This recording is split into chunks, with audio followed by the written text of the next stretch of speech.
Hey y'all, I'm Shana. Welcome to episode 1 of It's Better Out Than In. Thank you for being here to witness our very first tale, Shana's story. As I started writing about my story, so much kept coming back to me that I felt was part of it all. It affected my life in so many ways, and it seemed important to mention them. No one else needs to be this detailed unless you want to be, in which case, say what you need to say. Part of my thing is that I'm neurosparkly, so I overthink a lot. I don't believe I've ever told this story so fully. I still didn't even cover it all. There's everything that came before and everything that came after, but we'll get to all that. So anywho, without further ado, my story. November 28th, 2025 marked 32 years since I was sexually assaulted in Myrtle Beach, the rape capital of the world. It happened over Thanksgiving weekend in 1993. I was 19. My best friend, Jennifer Teasdale, and I were there to hear our friends' bands, SHANA'S and Syrup, at a place called Cheeseburgers. We met this guy named Ronnie at the club. He was real charismatic and funny. He seemed pretty cool. It wasn't too common to see black people at a rock show. I only knew a few melanated metalheads at that point. I saw him making his rounds all night, stopping here and there to talk to different people. He seemed to know a lot of them. Every so often, he'd drop back in on our group. He'd headbang and mosh around with us for a while, and then he'd laugh at us and move on. When the show was over, he invited us to an after party at his place. We'd already gone over there one time between sets with some of the others. I wasn't sure who all would be there, but since I'd seen him talking to so many different people, I figured it'd be a good mix. I've always enjoyed a good party and meeting new people.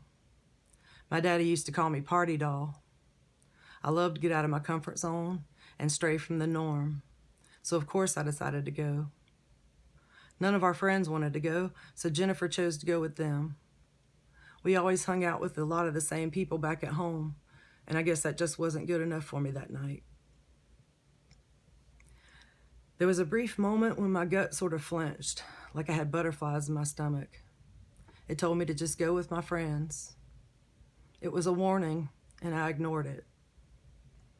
He didn't give me any reasons to be scared of him. He seemed like a nice guy. He hadn't been hyper-focused on me or anybody else as far as I could tell. On top of it, I knew there would be other people at the party. So I said bye to my friends and offered him a ride. He stayed right down the street from Cheeseburgers at a motel right on the beach called the Tropicana. November's the off season, so I just assume that's what beach people do when the tourists are gone. When we got to his place, he locked the door behind us. It didn't seem odd to me because it's something I do.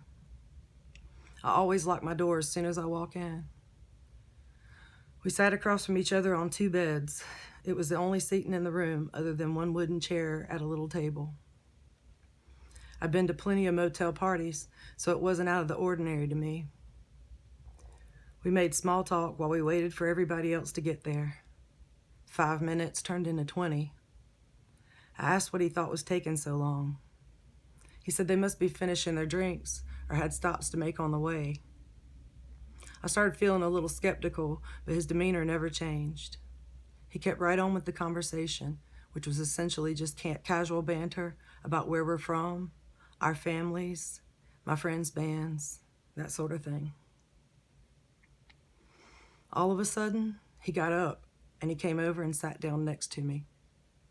I tried to be cool and not let him see that it made me nervous, but my guard went up right away. He didn't come on to me or anything. He just kept talking. He asked me if I'd ever dated a black guy, which kind of threw me off. But I've always been honest, so I told him I'd gone out with some, but had never been in a relationship with any of them, and that it was probably best because some of my family members were racists. I don't remember his response because right then, out of the blue, he came in for a kiss.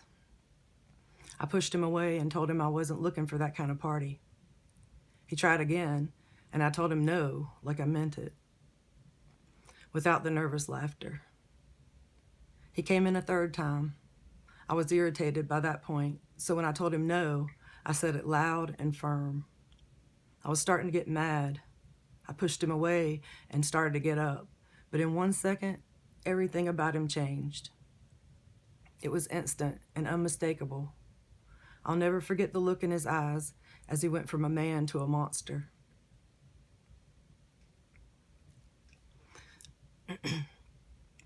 He grabbed me and kept trying to kiss me. He was being forceful, and he was completely unresponsive to my demands that he stop.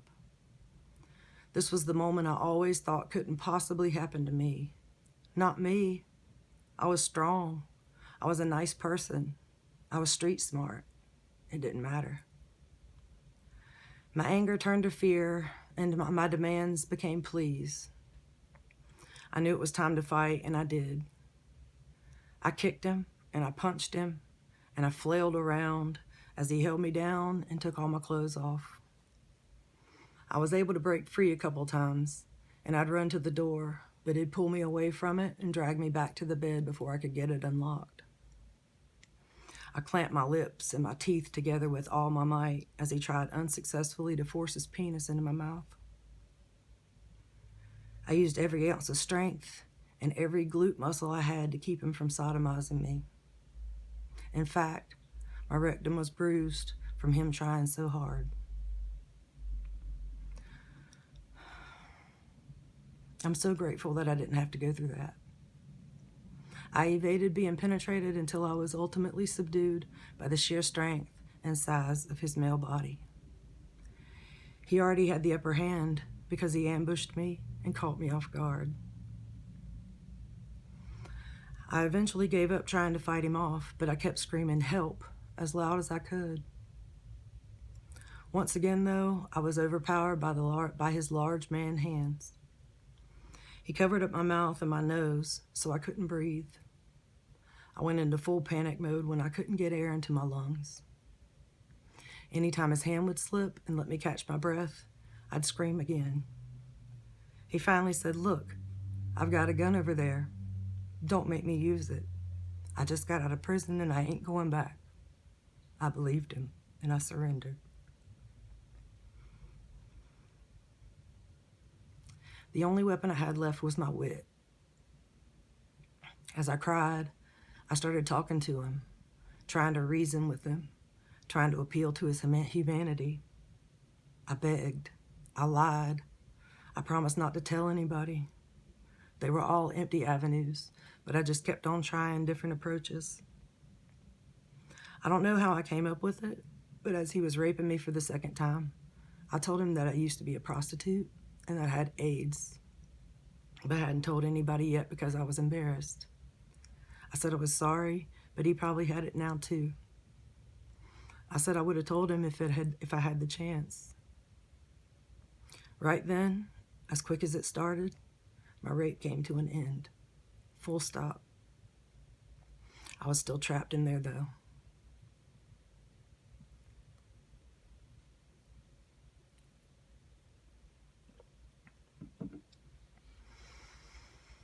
Over the next several hours, it was a grueling process of talking my way into the bathroom to clean myself up, then back into my clothes, and then out the door.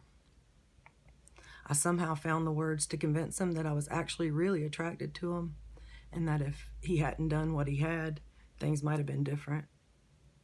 At one point, he handed me a gold necklace and said he wanted me to have it because he was sorry. I just stuck it in my pocket and sort of halfway thanked him. It came back and bit me later, but I'll get to that.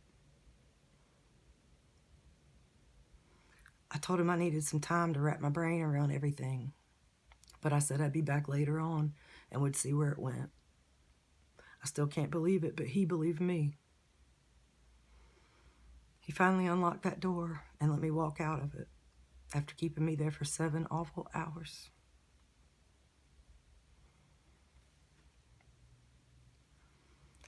I didn't know what to do when I got to my car. I just knew I had to get the heck out of Dirty Myrtle. I couldn't leave without Jennifer, so I went back to our room and tried to wake her up. She was passed out cold, and I couldn't get her to budge. She kept cussing me, telling me to leave her alone and let her sleep. Bless her heart, she was still drunk. I sobered up the second things took a turn with Ronnie. I was holding myself together with all my might. I didn't want anybody else to see what a mess I was. I finally just blurted into her ear, "I'm leaving right now, and I'm going home. If you want to ride back with me, you need to get up. The motherfucker raped me. I need to get the fuck out of here."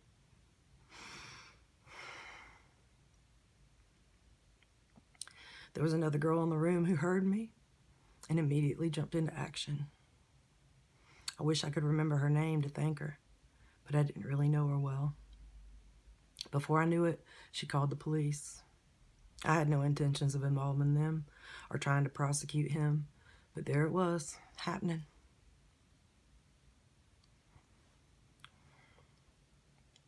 They came right away, and they put me in the back of the squad car.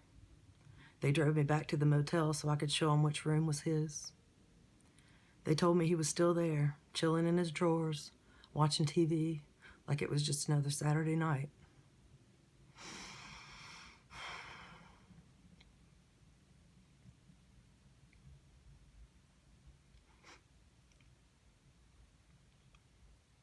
They said he followed him a little bit when they tried to cuff him. So they also charged him with resisted arrest when they took him in. After I fingered the perp, they hauled me on to the hospital to be poked and prodded and photographed as a bonus.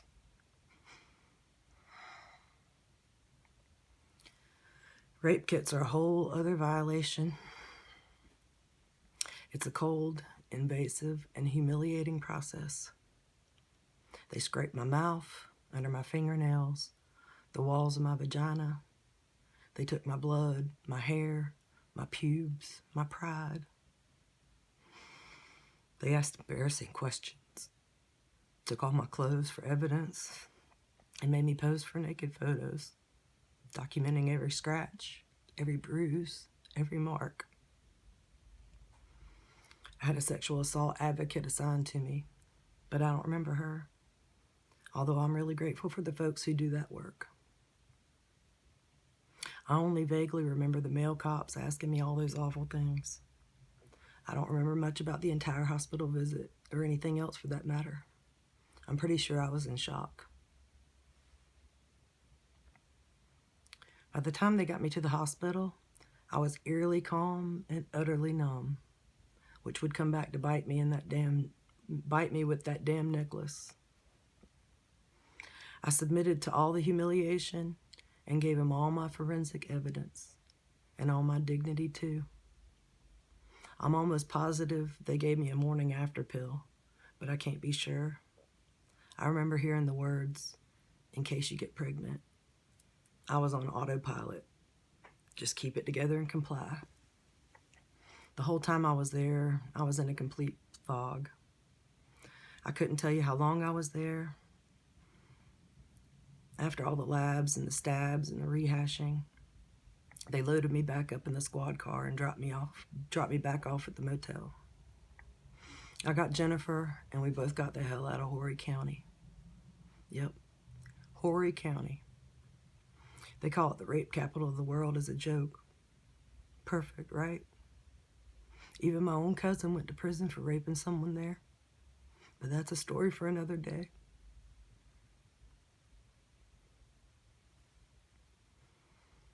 On the ride home, we stopped at a cotton field, and as I was picking a branch, Jennifer said, "Man, you're freaking me out.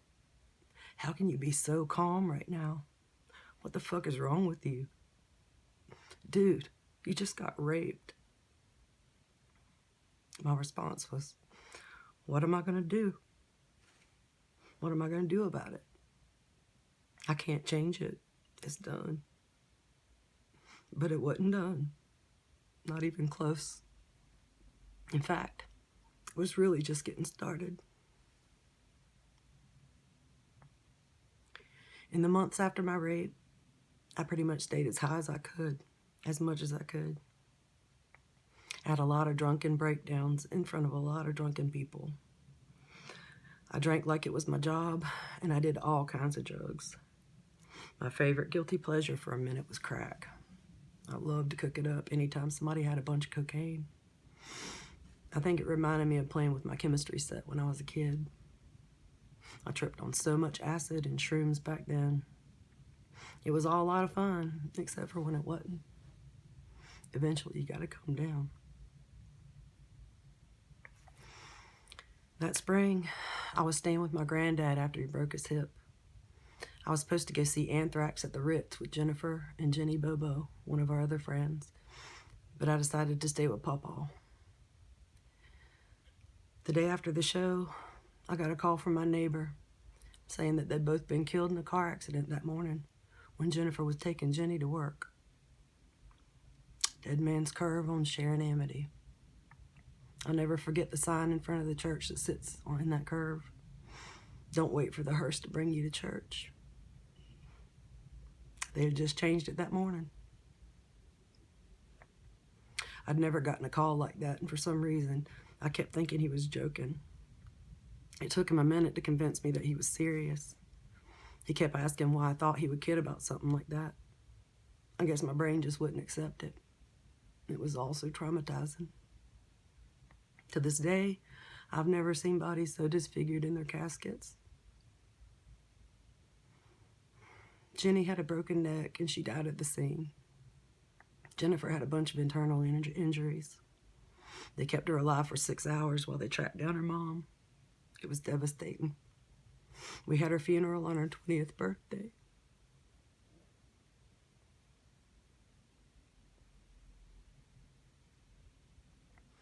I remember collapsing to the floor when I walked in that room and saw her bloated body.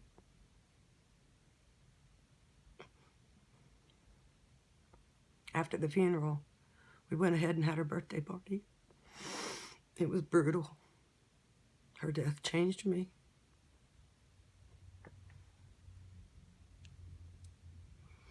Later, when the trial process started, I had to go back to Horry County to meet with my solicitor.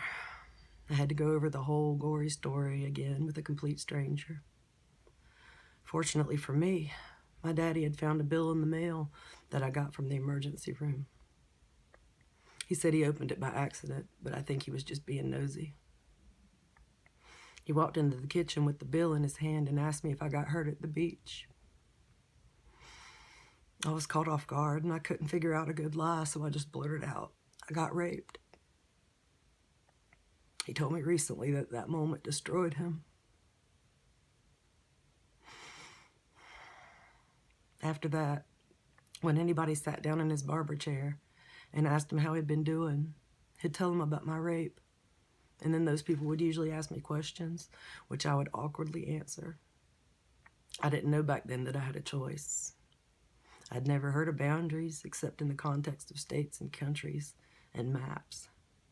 It was rough, not gonna lie, but it served me well through the years. Now, vulnerability's my superpower. Thanks, Daddy. I went through 3 different solicitors before I finally got my trial.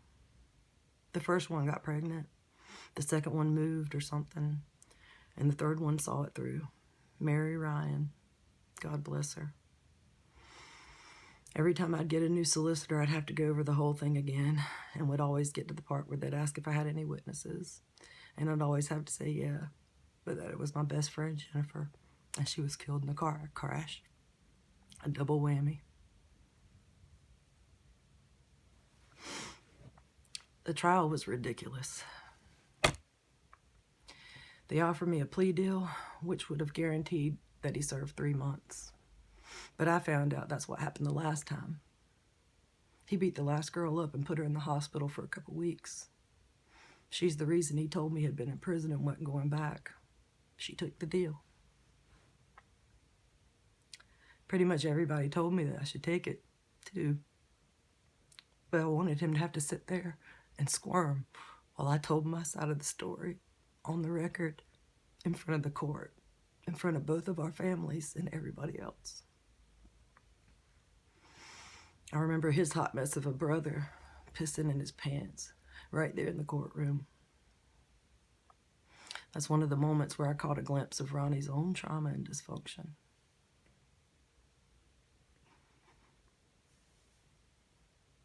It actually helped me forgive him later, oddly enough.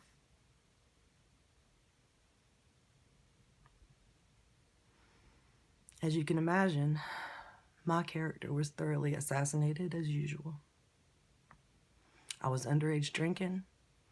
I was with a strange man, willingly. I even gave him a ride. Plus, I was a white girl with a black man, and Lord knows South Carolina don't like that.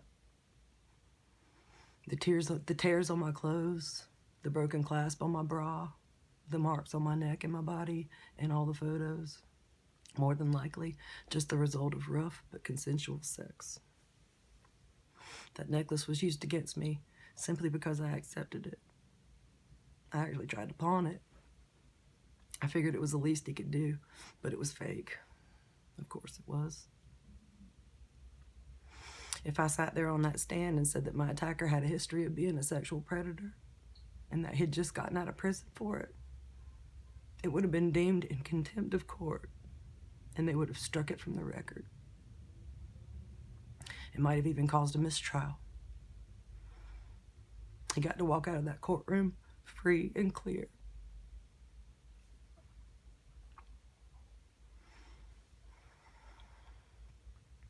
I remember Mama looking out the window and seeing the jurors down there leaving the building.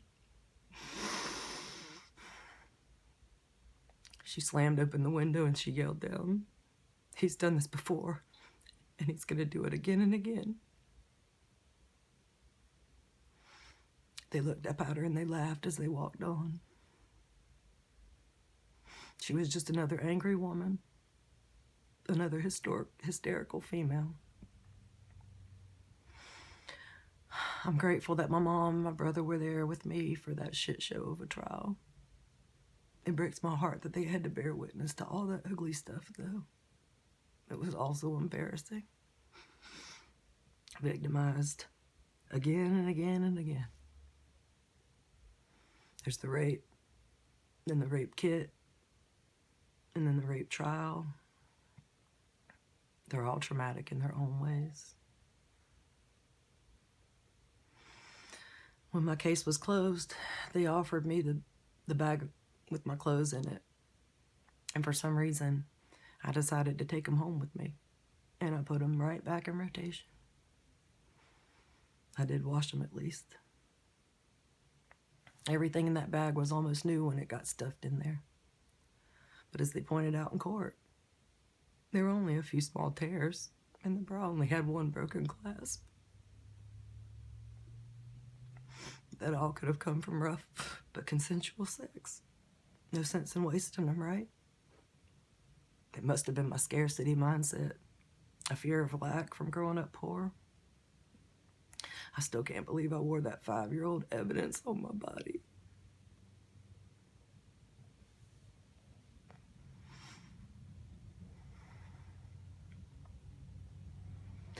With the trial being over and him being free, there was nothing left for me to do but try to put it all behind me and move on. I took very, very small steps for a very, very long time. I'd let little bits of it go as I went. My friend Monty took me back to the beach, and we had a little ceremony where I threw all my rape-related papers and court documents into a fire. I also burned the letter I never got to read out loud since there was never a sentencing. I semi-regret doing that, though. Some of it's a little fuzzy, which is good, but I like to look back at things like this. I'm weird that way, I guess. I appreciate being able to see how far I've come and what all I've gone through to get here. I spent a long time being a victim. Years. I stayed numb with lots of drugs and drinking. I self-sabotaged, and I was absolutely reckless. I hated myself, all the while being the life of the party. Being kind to other people was never an issue, just me. I felt broken and dirty, completely lost and unworthy. It was such a lonely time in my life, even though I was almost always surrounded by people. I was, after all, a party doll. One night, I was supposed to sing at a Tosco party, and I just didn't show up. I stopped at a bar on the way there to get a shot, my liquid courage. That one shot turned into a few more, with beers, and I turned into a very drunk monkey. It was that low point, that moment where I felt like a complete loser, that got me started on the road to healing, and I got some much needed, long overdue help. My Aunt Angie had called me worried because it wasn't like me to not show up to a gig like that. It all came flooding to the surface when I answered her call. I kept saying, people think I'm so strong, but I'm not. I'm a loser. I'm just a mess and they don't know it because I'm too chicken shit to say anything. I'm not strong. The next day, she called a local rape crisis center and got me an appointment. It was United Family Services back then, but now it's called Safe Alliance. I started going to a weekly support group with other sexual assault survivors, and it was a game changer. I'm so grateful Angie took that step for me and made that call. Even before I had that big breakdown and then that breakthrough, I was already performing songs I'd written about my assault and speaking about it in public. I just wasn't actively healing from it. By having conversations with the other women in the support group and finally being honest about my struggles to deal, I started making the transition from being a victim into the survivor period of my life. I started to see that even though a lot had been taken from me and I was forever changed by it, I was still alive and I could choose how I wanted the rest of my life to be. I still had the capacity to love and be loved. I could still be adventurous and experience new people and places, and I was strong enough to have gotten through it, which meant I was strong enough to at least try to do life better. I began what I call the undoing. I started questioning all my beliefs and all the things that I was, and finding that I didn't really like what I saw. I didn't know that in order to become a whole person, I'd be traipsing through the past and wrestling around with things like ego, identity, accountability, and forgiveness for a long time. In fact, I'm still practicing after 32 years and probably always will be.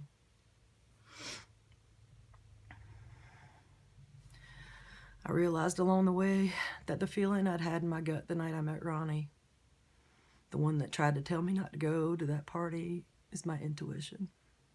I learned to trust it wholeheartedly and have ever since. If it tells me something, I listen, even if there's no obvious grounds for it. The proof will always present itself later or not. I don't wait around to collect the evidence. I listen to my twitchy gut and I follow its lead every day in every way. It served me well, even in dangerous situations. It tells me when to step up and when to stand down, and it lets me act or react accordingly without fear or reservation. It wasn't enough to just trust myself. I had to learn to love myself too. For a long time, I didn't know that I didn't.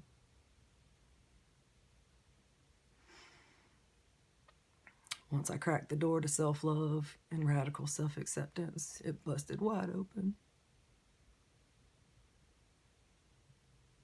I finally saw myself as being worthy enough to set healthy boundaries in my life and empowered enough to unapologetically enforce them. I'm all smiles until I'm a cuddly critter until you mess with Mama Bear or one of her cubs. I usually try to just educate and inform ignorant people at first. But just like James Brown, Mama don't take no mess. I don't have to. What's somebody gonna do if I won't? Unfriend me? Please do, and thank you. No one's guaranteed to like me. I like me enough, most days at least. And being honest with myself about who and what is good for me and who or what is not, I find that I love myself even more. And as I love myself more, I find that laying out my rules of engagement comes much more naturally. I don't get caught up in trying to fix other people anymore either. I know that's just a way for me to avoid fixing myself. It's also a trauma response from my childhood, so it was ingrained pretty deep. One of my favorite quotes that keeps me in check is, "You are not required to set yourself on fire to keep other people warm." I'm well into the final step of my healing, a warrior of love, La Dame de Montelus, the Lady Dismantler. I've been forged by fire in this life, and I've been armed with all the tools I need to succeed.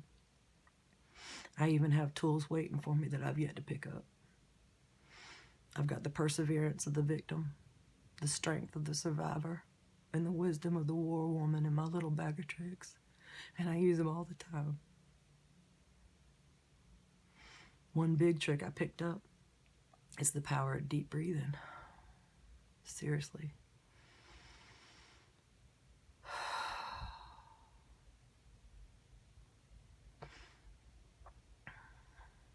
It seems so simple, but it's kind of miraculous how fast it works and how effective it is for so many things. I'm not saying that it's smooth sailing now. It's definitely not.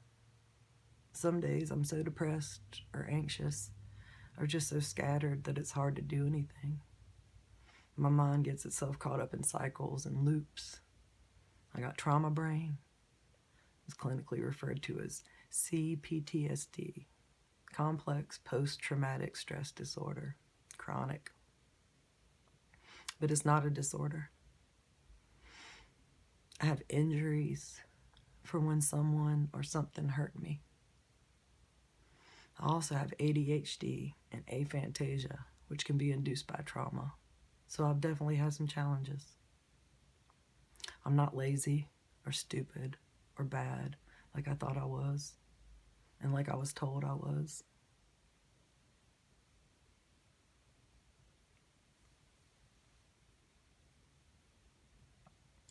My brain just wanders off and leaves me hanging all the time. I'm grateful to know why it does me the way it does. I feel like less of a mess being able to name it. I found that naming things starts to take their power away. My nervous system can get triggered by all sorts of things, and it does on a daily basis here lately, especially with all the sexual assault and pedophilia I have to see in the news constantly. It sometimes affects me without me even knowing that it's happening. 2, 4, 6, 8, time to disassociate. It gets a little bit hectic up in my head. Even if the rest of me is stuck in freeze mode, trauma responses can be debilitating. It's ultimately my PTSD that helped me get to this point.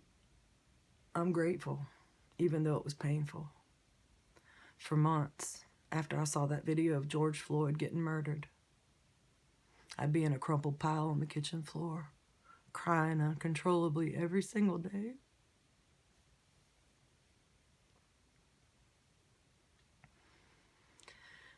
Throughout Derek Chauvin's trial, it seemed like his pleas followed me everywhere I went.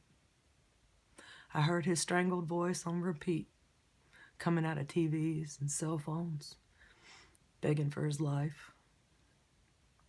On top of it, the world felt like it was crumbling around me, and it was literally burning down. Even all those fireworks couldn't drown out George's voice. I could still see his panicked face in all that smoke. no justice, no peace.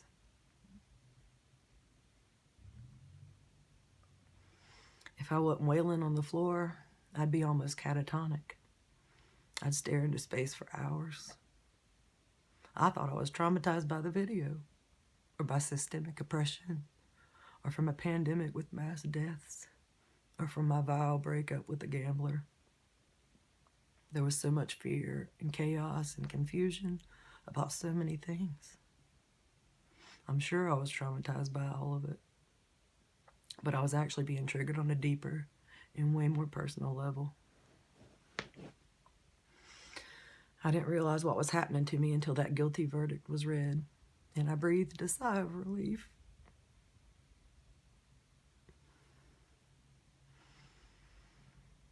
As soon as I did, it all came flooding back to me. The night I thought my own life would come to an end at the hands of a cold and calloused monster. When George Floyd was desperately pleading for help, screaming with everything he could muster that he couldn't breathe, it was my own voice I heard coming out of him. I knew that feeling. I knew that fight. He didn't deserve that. May he rest in peace.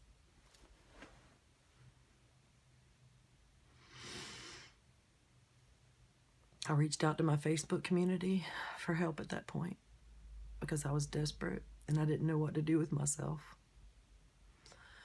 Learning to ask for help and to receive it is its own challenge, and it requires practice. I'm so grateful that I did then because I got so many excellent suggestions and I ran with a bunch of them. Lots of them are still things that help me now. One big one was therapy. I called Safe Alliance and I joined one of their support groups. Shortly after that, I started going to one-on-one sessions, and that really got my healing kicked into high gear. That and going sober. It's been 5 years now since I've had a drink. Being stuck at home with nowhere to go and no one to see has its advantages. You can be just as miserable as you want to be, and I was. Then I started counseling, and it kind of went from bad to worse for a little bit. Those first sessions were grueling, not gonna lie. I had a whole lifetime of stuff that came to the surface. I started unraveling my own traumas at first, but then I also started identifying all the generational cycles of dysfunction and trauma in my family tree. Sometimes it was almost too much to bear. But clumsily fumbling through my crazy timeline with my counselor allowed me to finally be able to process some of it. I've had some pretty incredible and often painful revelations about a lot of things. I was able to take some age-old issues and render them powerless. I've still got a lot of work to do, but I'm getting back to the real me, and I'm pretty happy about that.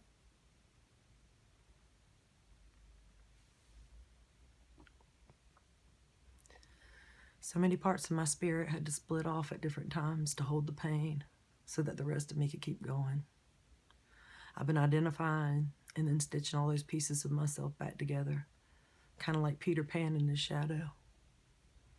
I keep on growing around my grief like a pearl. I'm starting to see how my cracks actually enhance my beauty and my value, like kintsugi. All the sorrow, the loss, and the strife I've experienced in this life has given me the acute ability to recognize and empathize with the suffering of others, even my own perpetrators. Pain is relative. Something that seems small in comparison to rape can still hurt to the core. PTSD can come from all sorts of situations, but its effects are the same, no matter if it's from warfare or a wreck. PTSD, ADHD, anxiety and depression, imposter syndrome, survivor's guilt, addiction, suicidal thoughts and ideations, isolation, loneliness, shame.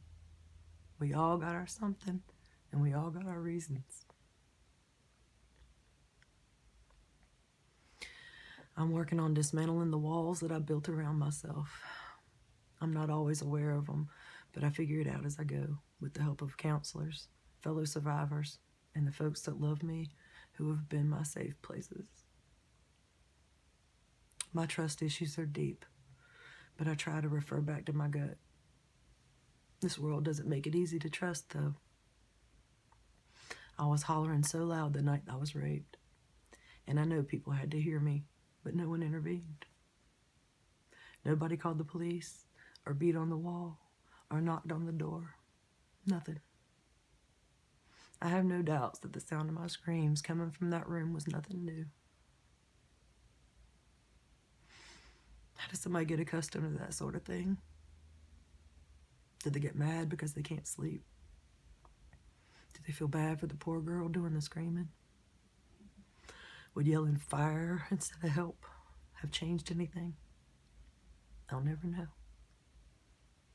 They failed me. Every person within earshot of my voice. The judicial system failed me.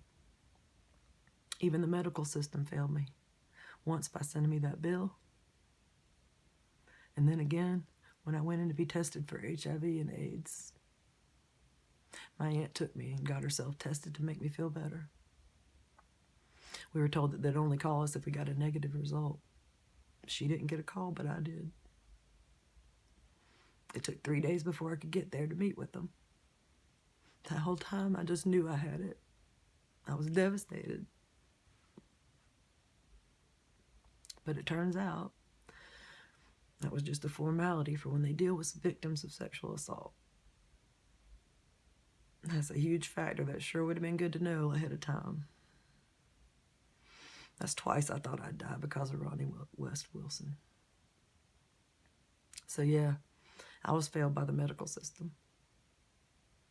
And the patriarchy continues to fail me, to fail all of us. Ronnie's currently locked in a South Carolina prison and has been since 2007. He's serving 32 years without parole for assault and kidnapping. Surprise, surprise. It's the same old rigmarole. I bet his last victim wished she could have told the court about his old cases, like mine. Although mine wouldn't count since I lost. Rape is a system of oppression that's been in place throughout all of mankind. It was used as a technique to break slaves and to satisfy the sexual urges of the white devils. It's one of the spoils of war, a bonus for being victorious in battle. Well, we're most definitely at war now, and I am a love warrior, a battle bitch. I'm stepping into my power, and I'm bringing back up. I used to be hooked on Law and Order SVU. For years, I watched and rewatched hundreds of episodes, marathon after marathon. Eventually, it just stopped drawing me in. I guess it served its purpose in helping me feel less alone in my experiences, and it educated me on the depravity some people are capable of. It was like a master class in predatory preparedness. The book Lucky by Alice Sebold was another source that helped me feel seen and validated and connected. She wrote about her own rape, trial, and healing journey. The title's reference to all the people who told her she was lucky she wasn't gravely injured or even killed during her attack. Speaking of gravely injured, that movie I Spit on Your Grave, it's one of my guilty pleasures. Revenge movies just keep me balanced. It can't be all hearts. I can't be all hearts and flowers and sunshine and rainbows all the time. I like to indulge my dark side every now and then. I'm grateful beyond words for everyone who has stood by me or stood up for me over the years.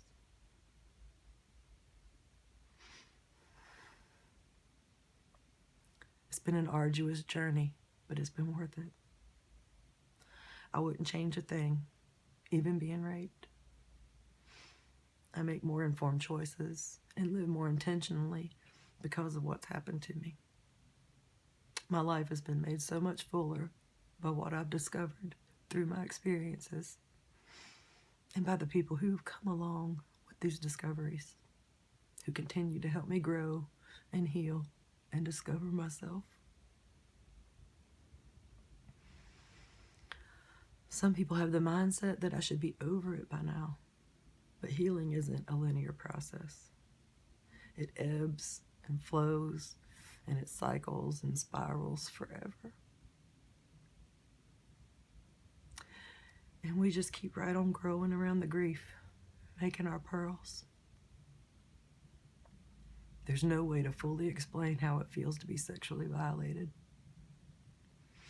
Someone broke into my house once and that sort of touched on the feeling, but the scope of sexual assault is so much broader than that.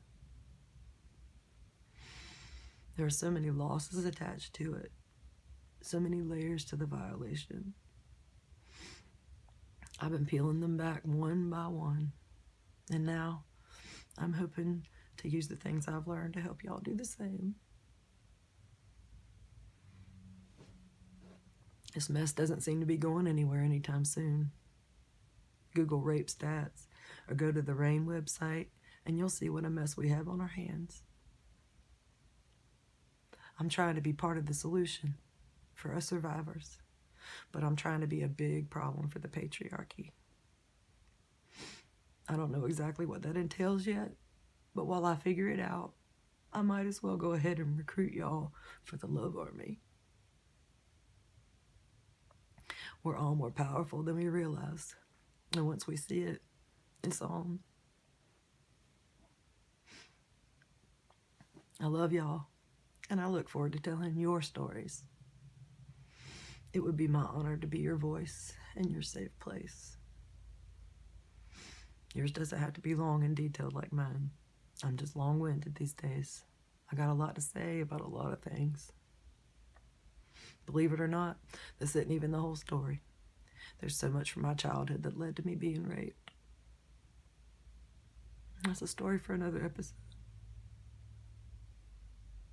I've got plenty of stories to share, sadly enough. 52 years worth.